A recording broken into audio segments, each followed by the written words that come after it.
Welcome everyone to another episode of One Up Gaming. This is your host Alex, and I'm here with your co-host Akela.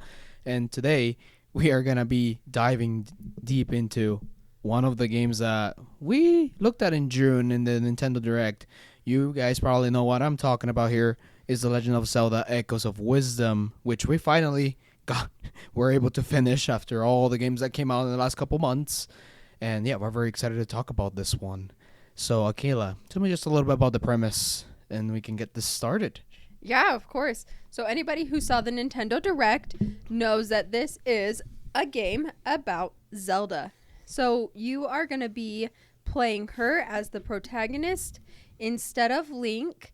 The beginning of the story, it's kind of cute. They show it even in the Direct. Zelda's trapped in a little crystal, and, you know, she's kind of like the classic Link's here to save her.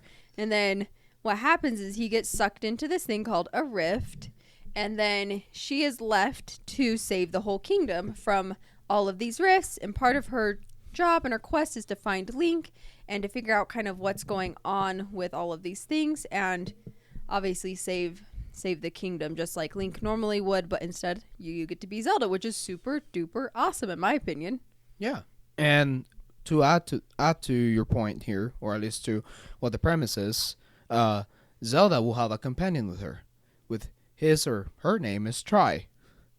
And Tri, basically what he provides us is a staff, which will be basically our whole gameplay and our whole adventure will be based on that staff, where we can move things around, we can create copycats of enemies or objects we find around the world, and you're basically going through dungeons, puzzles, and combat with using those copycats and moving around objects. And I really thought that was a very first of all, before we dive more into what I like, what I didn't like about the game, I first want to give credit and applaud Nintendo for, in my opinion, being so creative and so taking the risk of using Zelda as a new character and just trying to implement some of the ideas they found in, or they created with the Legend of Zelda Breath of the Wild, Tears of the Kingdom, put it in a top-down perspective, classic Zelda style game. I really thought that was cool. That was the first time they showed that to us. I was just like, I need to play this. You know what I mean? Like, I need to play this. This seems, for some reason, it seems innovative to me, even though it's very, like I said, it shows a lot of Tears of the Kingdom, Breath of the Wild, but this time top down, and it's like, oh, Zelda. I want to play a Zelda. So I don't know if you have any thoughts about that. Well, here's the thing about creativity for me, is what you have to realize is that the ability to come up with anything like that's absolutely new that no one's ever seen before is nearly impossible these days. Yeah. So what is really awesome about what Nintendo's done with this is they have taken two things that they have already done and they kind of create a mixture between the two, right? And they put their own spin on it, especially because with Zelda, they don't give her the same mechanics as Link has. I mean, they do to some extent, and we'll get into that as well, but it's not the same, right? She gets a different power, which is through your companion named Tri, right? And through Tri, you can create echoes of objects and monsters and creatures and so forth. And this is the thing that you use to battle and to navigate the world. And so it creates its own uniqueness about it, even if that idea in of itself isn't the most unique. Right? I think that kind of stems off of Tears of the Kingdom, in my opinion, that idea of the echoes. But I just think it's incredible how they're able to take these older ideas, these things that they've already done, and put it in a way that makes it feel new. It makes it feel different. And I feel like this is something that they're really good at doing in general with a lot of their games. And I don't know why it makes me feel like they learned a lot with the games they made before. Because this game, even though it's a Zelda game, it does remind me a lot of Mario Maker, in a sense of you can, you basically make the dungeons yourself, kind of, if you know what I mean. I would have to disagree on that. I don't Why? think there's any kind of It's building like, okay, in there. it doesn't go that far, of course. It doesn't go as far as Mario Maker in that sense, but I don't know why. It's just I just felt that way, that they learned a little bit from like, oh, let's just give the players the ability to create or make things in the world move around the way they want. I don't know. Well, If that I makes would agree sense. if you could move anything in the world, but you can't move anything. You It's can only true. move specific items. And it's not, there are a lot of things you actually can't change or fix. Now, yes, you can navigate each dungeon in a very different, unique way, depending on what echoes you've created, because depending on what you do or whatnot, you can have some and you can have, not have some, right? Like there's Right. optional echoes that you can get from completing optional side quest stuff. Exactly. Which they can help you do certain caves or certain dungeons, which is kind of cool, but you don't necessarily need them.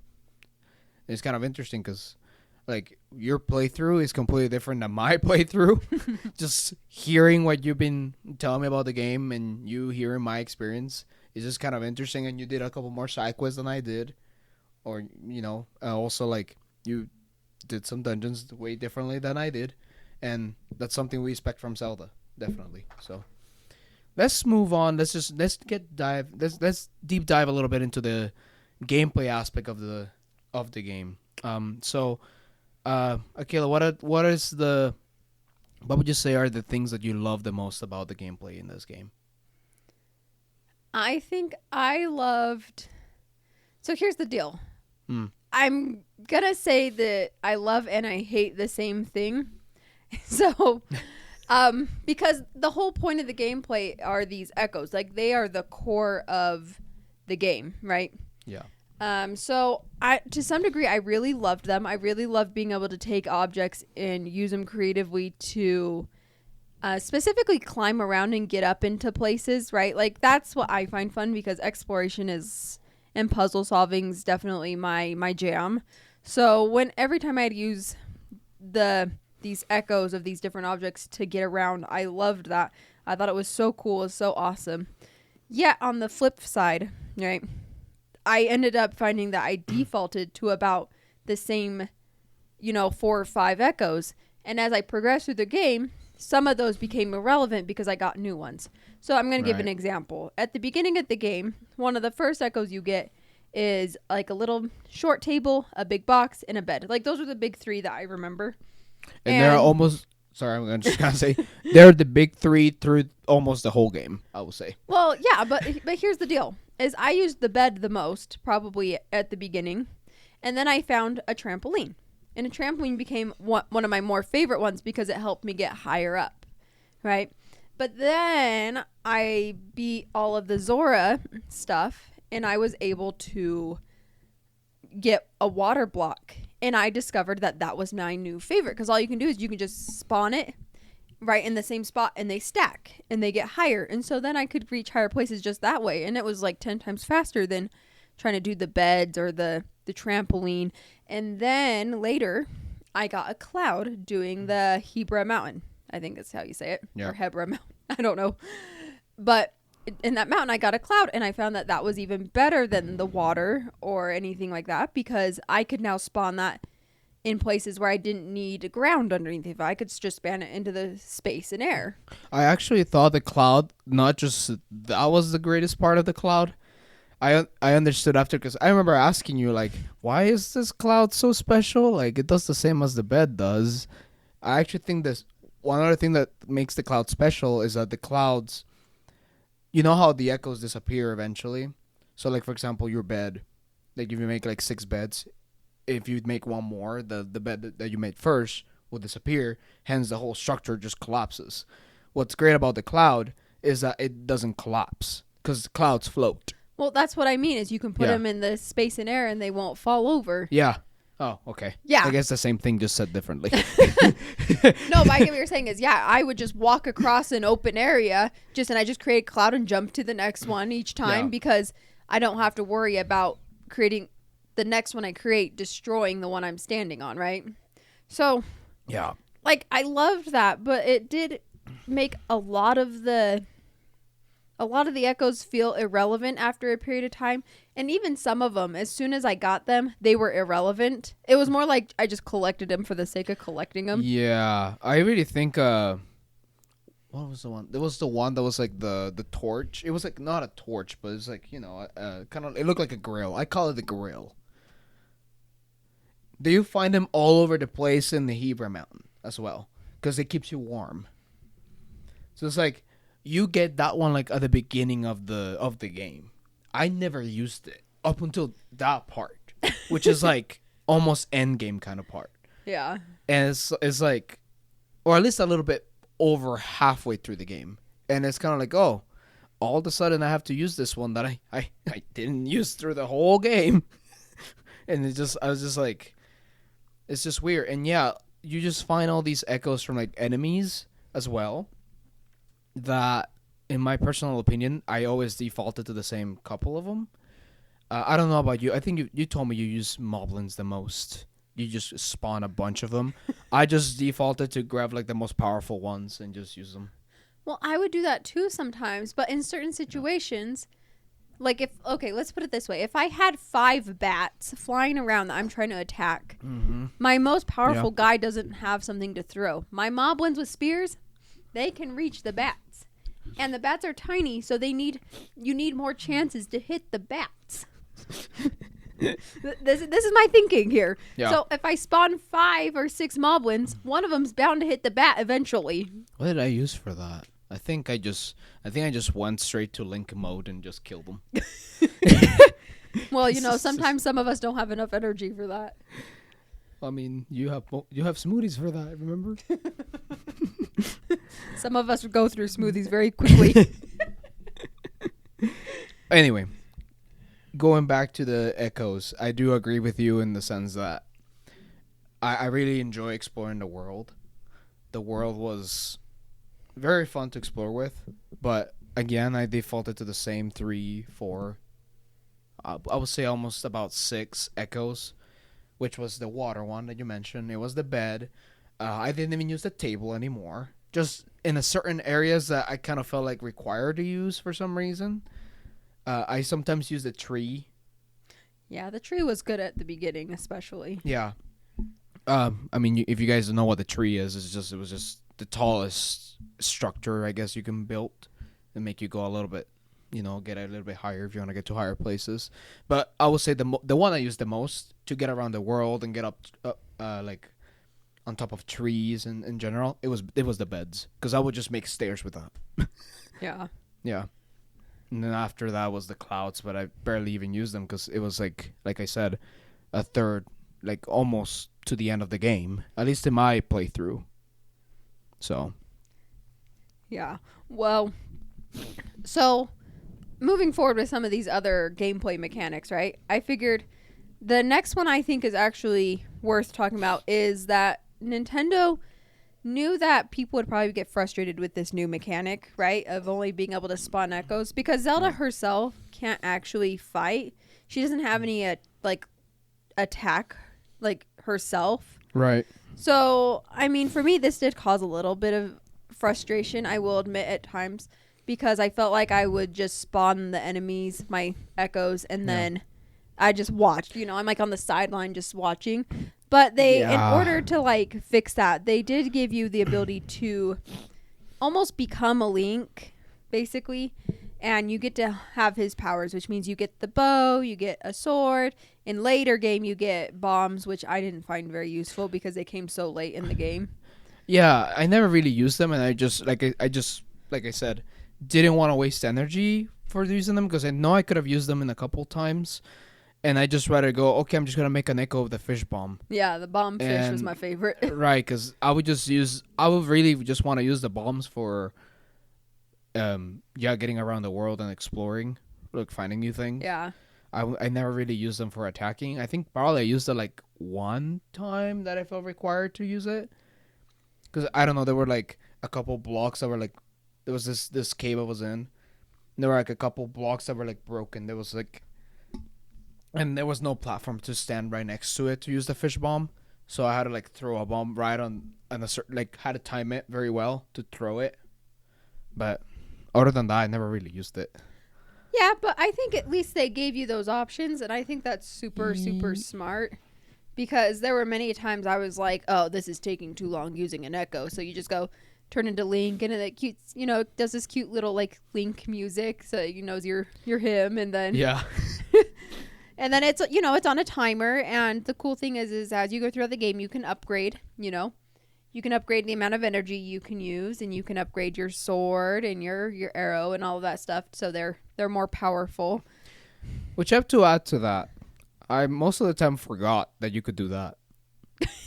Like, I remember I was because you have to pick up these items as well. They're like, I think, what were they called? Energy. I can't remember what it was. The thing is, like, they're blue.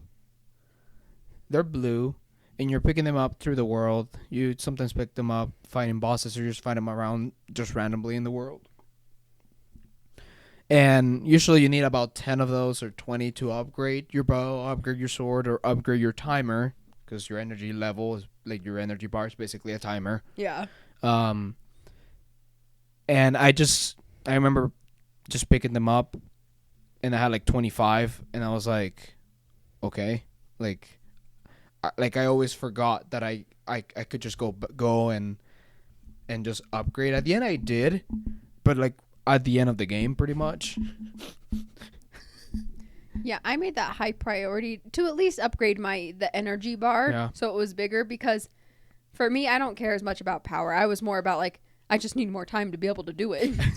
I mean, I'll be honest. At first, I was trying really hard to do it right, but then I think it was like I got to the Korok Seed world, and then I just completely forgot up until the end of the game that, I have 30 of these. I should probably use them. Yeah. Yeah. One other thing I wanted to add up to just combat is related to the echoes as well. I thought it was sometimes it was, or just getting around the world, there was a couple of things that it almost felt like frustrating to do with the echoes, because sometimes you have to like hold something, like use, because your staff, you can grab other objects, correct? Mm-hmm. And so there was instances in the game where you had to grab something and do something else, whether it was combat or platforming, that sometimes felt a little frustrating to me. I don't know if you ever felt that way. Like, I sometimes felt like maybe I'm just bad, but sometimes it just felt frustrating because I was like I'm doing the movements right, or I feel like I'm doing things right, but it's not doing what I want them to do. Like, example, the cloud. You remember the cloud boss that throws electricity? Yeah. Yeah, like that boss, for example. I thought that boss was annoying. Using the echoes and using like all the stuff that, like all the mechanics that you have in your power to use against it. I thought it was frustrating to play against that boss. Because what did you do to beat it again?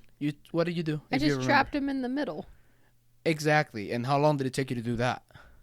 Not that long. Not that long? Except I had to do it 3 times. That was the only thing I made it long. You had to do it she had to do it 3 times, guys. Look at that. I did it 2 times. What do you mean 2 times? He separates 3 times. Oh, well, yeah. The 3 separate occasions I had to collect him in the middle. Yeah, see, that to me was a little one. Was very annoying. I wouldn't blame that on echoes or what you're talking about. It's not that. It was just the boss itself kind of had a funky, It had a funky movement. It's just it didn't move where I wanted him to move, pretty much. Well, you obviously didn't understand his pattern because he was just following the edge of whatever you gave him. I did understand that. Are you sure? Yes, I did. And maybe I was just got impatient, and I was like, okay, I'm just gonna try and do my best I'm just gonna make echoes and see if I can get him to join. And then I just threw pots at him. Well, no wonder you got frustrated. Your method was totally... What? You don't find anything else to do against it? You just trap one piece at a time in the middle. You create it like a little gate. You open up the door when one is coming around the corner, and then you trap them inside. Problem solved. No, it didn't work out for me. I'm sorry. And there was this part in the Heaver Mountain where there was like these icicle, this ice spike thingies going down, and there was like the ice, like the frost kind of air that will freeze you if you touch it. Oh, and there was this part that was so annoying because you had to go down. You had to grab the icicle first. I guess there was some times that it was hard for me to, I guess, understand what they want you to do. Cause like that part is like I sometimes forgot like, oh yeah, I can use my staff and grab the icicle that part and help me protect myself from that. Cause it took me a little bit to like, oh yeah, I should do this. Maybe it's just my brain. I'm just stupid. I'm sorry.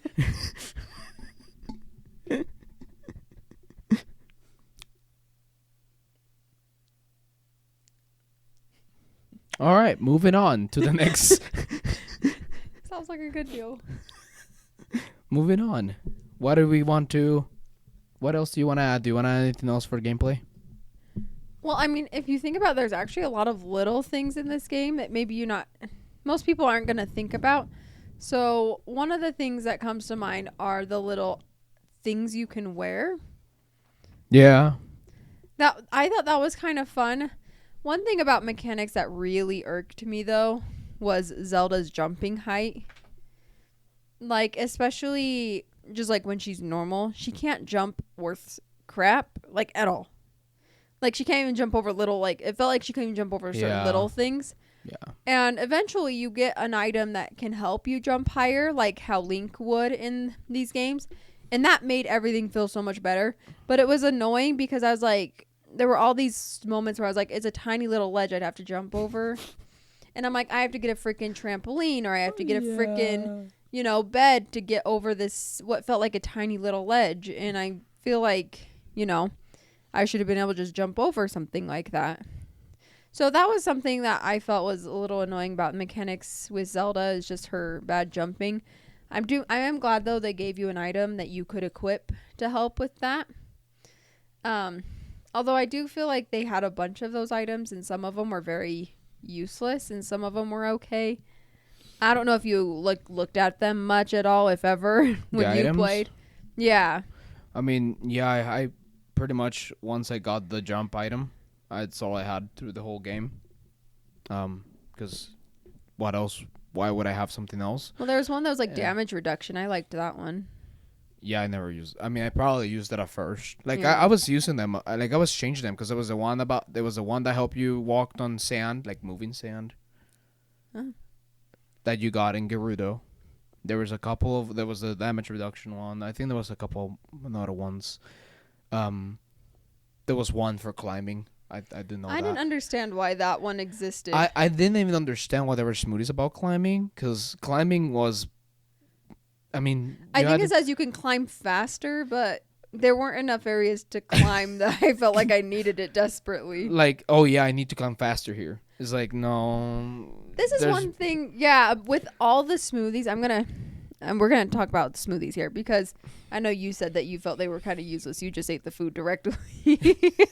Yeah, but let's explain what the smoothies are. Well, it's just like it's like cooking in Breath of the Wild, pretty much. But smoothie version. Yeah, because she's a girl. Exactly. Wow. Like, boys can like smoothies? Apparently not. Not according to Nintendo.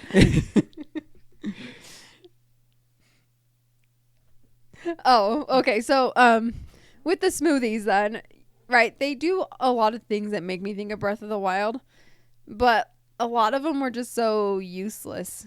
Like, one, like we said, helps you climb. One said that you could help hold your breath longer while underwater. There was another one that helped you with fire resistance or ice resistance or stuff like that, like cold.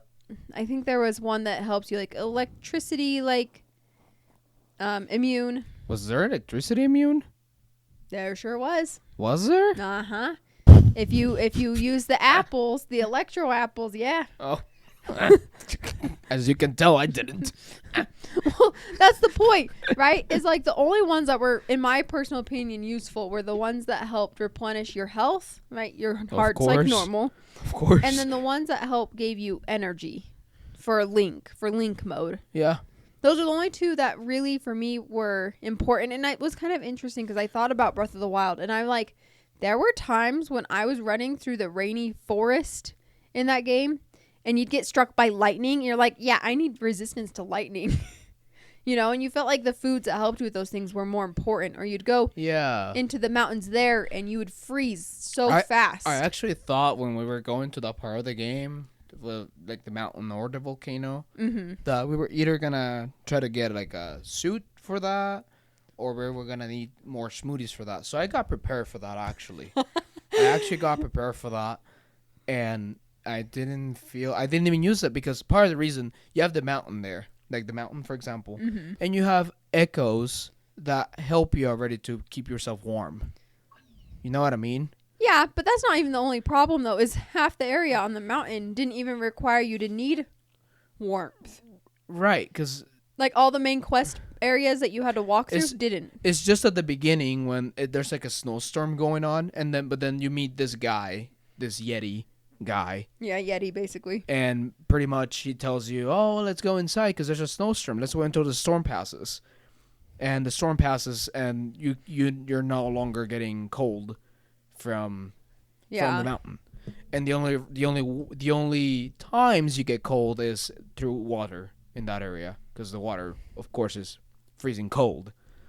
But yeah, I guess that's true. But yeah, there's like you mentioned the smoothies where they're for like swimming that I never really used because it's like swimming was so basic, or like, I mean, you had it enough in the game, but I never felt the need to use it. They already had like air bubbles that help you gain breath, gain breath. So it's like I never felt the need to like swim faster. Yeah. Same with climbing. I never felt the need to climb faster. There was one for glowing as well.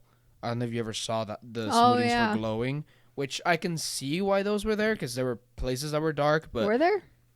Yeah. Oh, I guess when swimming, there were some swimming dark areas. Yeah, well, there was some dark areas through the whole game, but I just never felt like, I never said myself, I have a smoothie for this. My first thought, because of the whole system of the game, was like, do I have an echo to make this place look brighter? Yeah. And I always went to like, I have fire thingies. I could just use that, and I just made them as I was walking. Yeah. For me, that was easier than just going into the menu and drinking a smoothie and wasting a smoothie, I guess. I do feel like this game, though, has a lot of things like that. Mechanics that are there to help you that I think a lot of them specifically come from their newer games, more like Breath of the Wild and Tears of the Kingdom ideas that got implemented that aren't quite necessary. It almost makes it too easy. So, for example, right, like let's take the water one, right? The one that helps you hold your breath longer or swim faster. Yeah. So, the problem is when you're under the water, like we said, there are plenty of spots where there are bubbles or places where you can surface and get air. So, I never felt like, I was in a place where I was going to like run out of air and I was going to die if I didn't have, enough, if I didn't have a smoothie there. Right, which is such a different feeling than when I played something like Breath of the Wild. There were so many times where I was like, oh, shoot, I need food for this thing because I cannot handle it. I need stamina. Yeah, like I need a food for stamina. I can't make it to the top of this mountain climbing it. Right. In this game, I feel like because of the size of like how everything is, I never felt like, I needed some of these extra mechanics, and they seem a little like over the top. Like they're trying to give you options, but the options are kind of just like, like I didn't need it. It kind of almost took a lot of the challenge away. Yeah. Like, I think I mentioned this to you outside of here, that risk and reward kind of idea goes away in this game with just how the enemies are. Because one more thing to mention is your classic enemies around the world. You gain their echoes, but there's really, after you gain their echo, which, like I said, basically means you get to recreate that enemy again. There's no reward after for beating these enemies, other than mostly when you're outside the world. Of course, when you're in a cave or when you're in a dungeon, most of the time it means, if I beat them, that means I can keep moving forward, right? And some of them, because they close the doors and you can't keep moving until you beat them, Yeah. and that's fine. I really like that because then after that they don't reappear anymore. But it's mostly outside, like out in the world, that it felt unnecessary, or I guess the ecosystem kind of crashed a little bit with what the Legend of Zelda classically is, which is like you still have enemies outside. They respawn pretty much every time you go into a cave or whatever. You go back and they're back there, but it's kind of feels useless to fight them again because they don't. Their reward's 1 rupee most of the time. Well, the reason why it feels useless is because when you're Link, you just have your sword, right? And you can just walk and hit them as you're continuing to walk, right? As Zelda, you have to Yeah. you either have to turn into Link or you have to create an Echo to fight them. And Echoes tend to take a little longer to attack and fight. So then you're just sitting there watching. So it's actually just easier to run past most of them. Right, and I want to differentiate those normal enemies to the enemies that have the rift stuff on them, like the purple ones. Mm-hmm. Because at least those ones, if you kill them, they give you energy.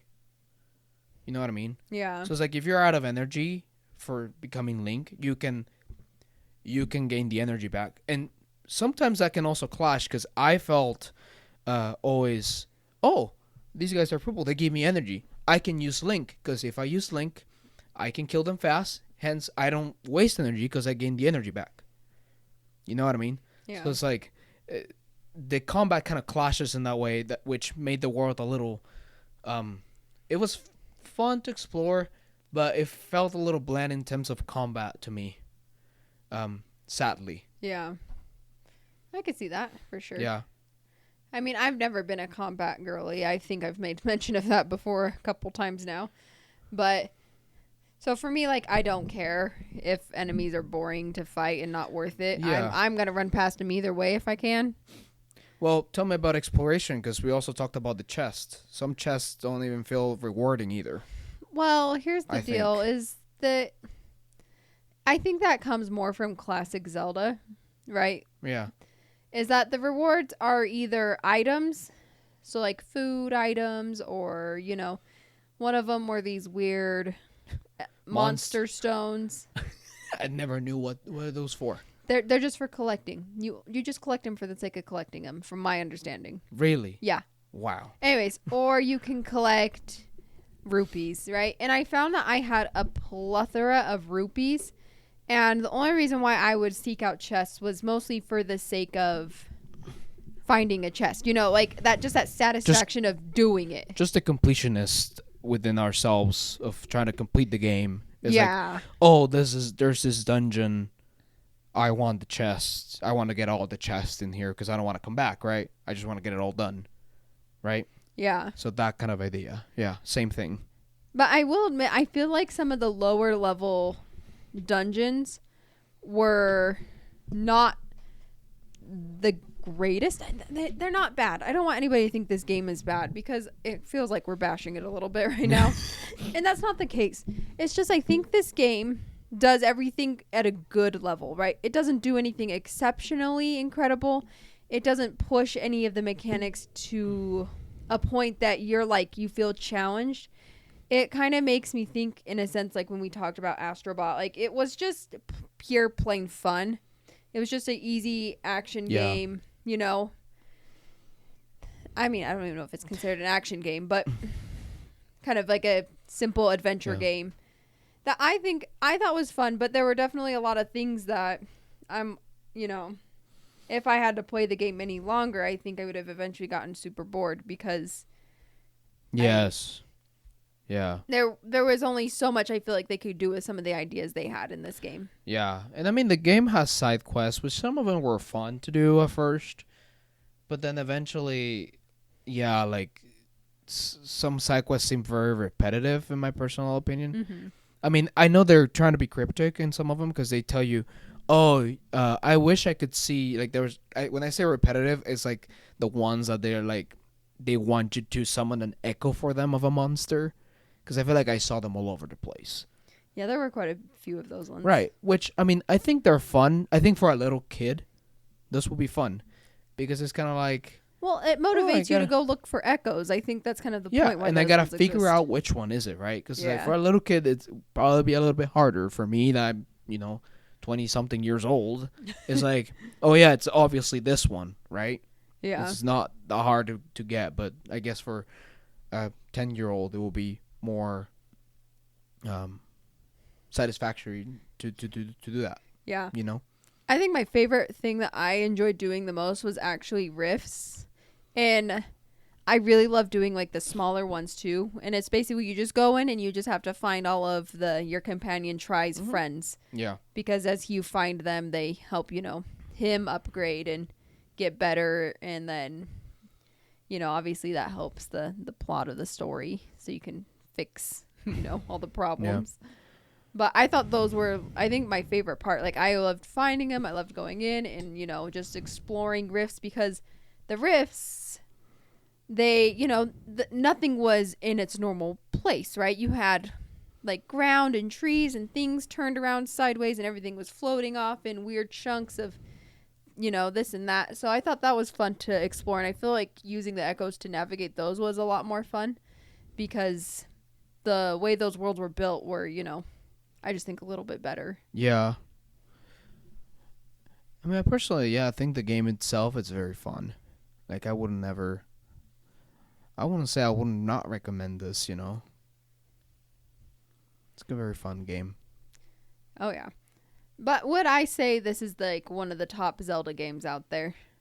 Unfortunately, I don't think I would. I know when we were talking about, we were looking at ratings and you told me, oh, this is the lowest rated Zelda game out there. Yeah. And I kind of understand why, Yeah. Not that it's bad. I still think they did a fabulous job with this. How I see it is, I don't see it, like you mentioned before, like, exceptional. It's pushing the boundaries of RPG adventure game mechanics. I really see it as Nintendo exploring new ideas, pretty much, or seeing what they can do with Zelda, and how can they provide an experience where you are Zelda, or at least as their first experience with it. Because I think this could become a series of games where there's just Zelda. Yeah. You know what I mean? And that might be what this is, just kind of like the test in the water, see how people receive her as a protagonist. Like, just explore the idea and just learning through that. Because that's how Nintendo is. I'm pretty sure, because with this game, I could tell they have learned the lessons within other games they've made before, and you could see it in this game. And with throwing Zelda as a protagonist and throwing all these mechanics in there, I bet then after feedback from people playing it, they will definitely learn, and I'm pretty sure they're going to polish some of these mechanics or some of these things that I think they're fantastic, and some of them that I think are a little bit bland or they clash.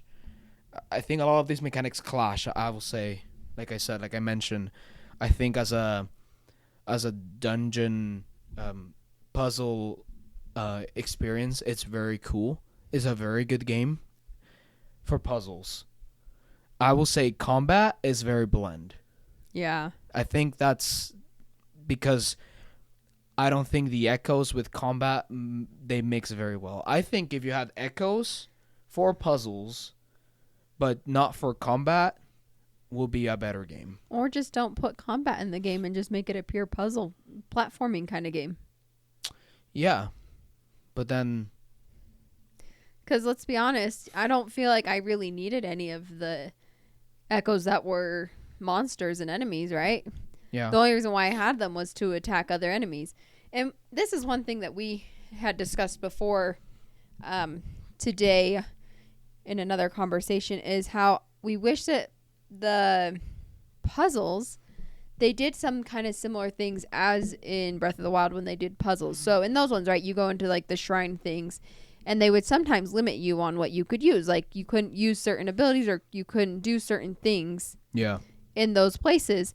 And so then you really had to get creative with what you did have available to you. And I feel like that would have been cool if there had been more puzzles and a few more dungeons where they did that. They limited you and they said, oh, you can't use all of these things. You only have this available to you, and have to, find a way out. I think the only time they kind of did that was in the Korok. Yeah. I was going to mention that, actually.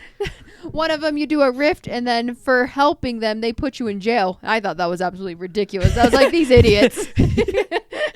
Hey, it's because you're trying to steal their cotton candy. Oh, my gosh. Yeah, that's why. But that was the only time, right? They took away your staff, and you had to basically do a sneak mission to get out without creating echoes, which that was sucky. That was a little sucky. I didn't think it didn't take me that long to do that, but it was sucky. It was like, oh my gosh, I have to do this. It felt backtracking a little bit, actually. It was, and it was kind of frustrating, but at the same time, it was refreshing because you had to think differently. Because I just remember my first thought was like, oh, I'm just gonna climb over and go across the top, right? So they can't see me. And then I realized I couldn't make an echo to climb up there, and I was like, oh shoot. What I did was, and this was a cool actually part for me because I had to get creative, like you mentioned, and I was like, well, I have a stick, so I can still move things. So what I did is like I moved some of the boxes, and since I had the jump, well, I guess I didn't have it. I remember I used something to get on top of the boxes, and then I got on top of it. And I used the box also to hide myself. And then I used the pot also to get around and hide myself as. Yeah, seriously. I wish there were just more dungeons. It was cool, and I wish there was more of that in this game. Or you can only use this one type of item, or because the opposite happens, I think, in the game, which is like we mentioned before. We keep mentioning. You always default to the same 3-4 echoes to get around. It's like I always see, oh, there's a ledge there, I can't get through it. Bed, okay. Pretty much.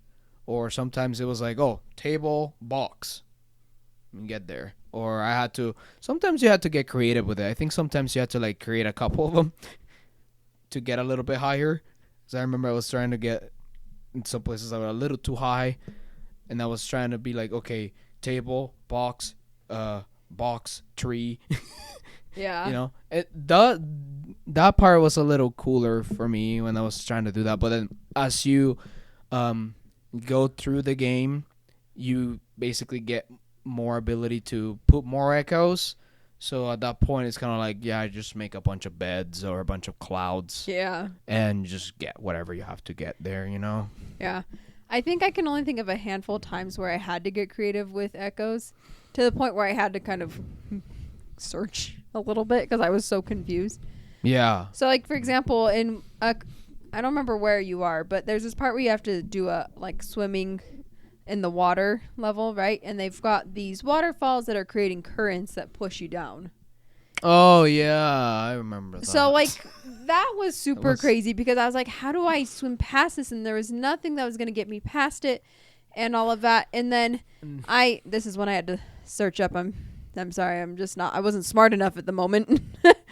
And someone had created a bed and then they grabbed it and then they let themselves be moved by it. And the bed went up a side where there wasn't any current, and you went up on the other side of this wall where there was a current, and then you could make it up through. And I thought, that's a creative way to, use echoes. I personally don't think. I know we keep saying, we were stupid at doing or approaching these things, and I personally don't think I do think we're kind of stupid. I just personally think the game has kind of a lot of things in there. You have a lot of options that I sometimes I forgot some of these mechanics. I most of the time forgot about the follow mechanic because I barely used it as well. Oh yeah. When I discovered you could do that to one of the spiders that crawled up walls, that was incredible too. Yeah, I didn't know that. And I was like, wait, you can do that? Oh yeah, I guess you have the follow thing. Yeah. And that was mid through the game. And I like you forget. I feel like maybe just me or you or both of us, but I naturally just forgot that you could do that because I never felt, or the game never felt like try to push me to think to use that before, because there was like a simpler way to do things in my brain at least. I don't think I would I didn't forget. I'm not like you in that way.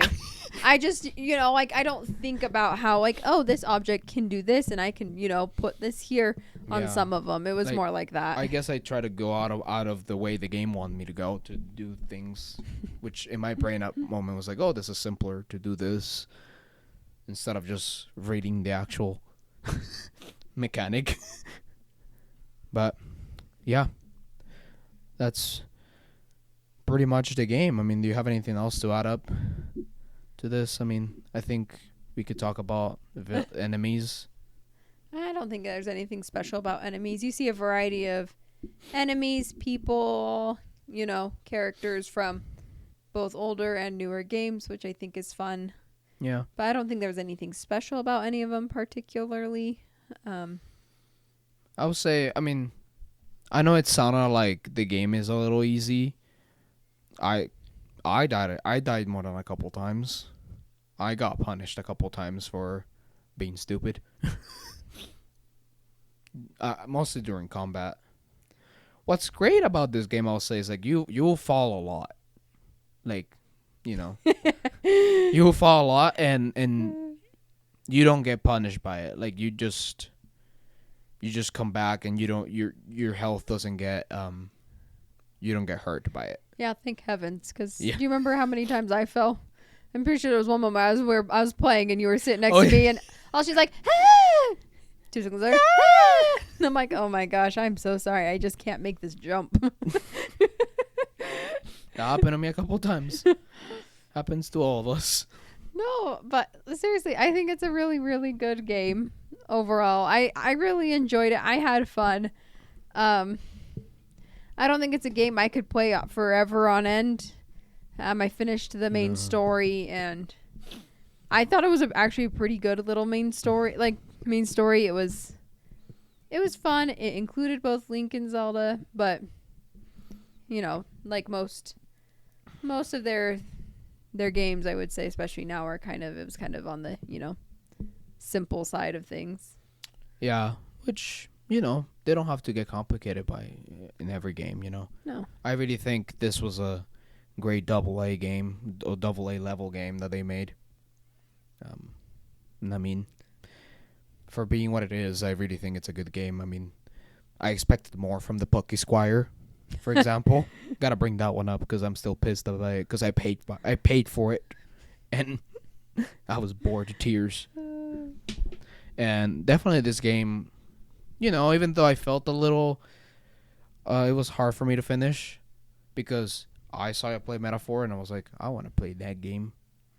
Yeah, but I don't think it's a fault of Zelda. I know, that's just me wanting to play Metaphor. Yeah, don't act like that's Zelda's fault. Right. And so that was it's a good game. I would recommend people to play it. I think it's a fun experience. Yeah. I would give it a solid. If I had to give it a rating, I don't usually like ratings because I don't think they're fair.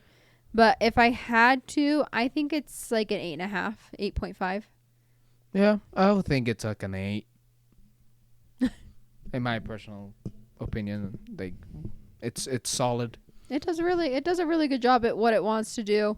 I would be super excited to see more games that feature Zelda as the protagonist. I think, that would be fun. She does play a major role, in my opinion, in, this game, the world of Hyrule. It's her legend. She's the princess, and so she's supposed to be a big important character, and so I think it's cool for her to, have that role where she protects and helps the people. Yeah, and I just can't wait for the next Smash game that adds her up with the staff as an attack.